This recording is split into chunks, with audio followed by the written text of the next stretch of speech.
അസോസിയേഷന്റെ ഭാഗമായി നടത്തിയ പരിസ്ഥിതി ദിന പരിപാടിയിൽ കുട്ടികൾ തയ്യാറാക്കിയ പേപ്പർ ബാഗുകൾ ഷോപ്പുകളിൽ സൗജന്യമായി വിതരണം ചെയ്തു. പരിസ്ഥിതി ദിനത്തോടനുബന്ധിച്ച് പ്ലാസ്റ്റിക് കവറുകൾ ബഹിഷ്കരിക്കുന്നതിന്റെ ഭാഗമായി മെയ് 1 മുതൽ മെയ് 31 വരെയുള്ള കുട്ടികളുടെ വെക്കേഷൻ സമയത്താണ് ന്യൂസ് പേപ്പർ ബാഗുകൾ ഉണ്ടാക്കുവാനുള്ള ശ്രമം ആരംഭിച്ചത്. എക്സിക്യൂട്ടീവ് അംഗമായ മേരി സാബു കുട്ടികൾക്ക് പേപ്പർ ബാഗ് എങ്ങനെയാണ് ഉണ്ടാക്കുന്നതെന്ന് ക്ലാസ് എടുത്തു. This is basically to teach children about the importance of saving the environment for their future. And they all know the slogan of Environment Day for the year 2024. It is our land, our future. And that is the slogan. And teaching that and the importance of it, the children out there thought that they will be telling the people not to use the plastics and instead of that, use paper bags.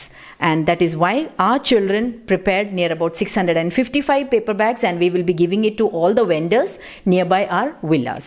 Thank you so much. ഒഴിവു സമയങ്ങളിൽ ചിലവഴിച്ച് കുട്ടികൾ തയ്യാറാക്കിയ paper ബാഗുകൾ വെങ്ങോല ജംഗ്ഷനിലും സമീപത്തെ കടകളിലും സൗജന്യമായി നൽകി. പ്ലാസ്റ്റിക്കിന്റെ ഉപയോഗം കുറയ്ക്കുക, പേപ്പർ ബാഗ് ഉപയോഗിക്കുക എന്നതാണ് ലക്ഷ്യം. Vice president Jasna Nisar, secretary KS Mohanan, executive മെമ്പർമാരായ മേരി സാബു, സരിത വിനോദ്, അനു ബോസി, ഡോക്ടർ പ്രീതി എന്നിവരും നേതൃത്വം നൽകി. കുട്ടികൾ വില്ലയിലേക്ക് കൊടുക്കുന്നതിന് വേണ്ടി ഹാൻഡിലുള്ള പേപ്പർ ബാഗുകൾ KS മോഹനൻ എക്സിക്യൂട്ടീവ് മെമ്പറായ ഡോക്ടർ പ്രീതിക്ക് സമർപ്പിച്ചു. News bureau, Vengola.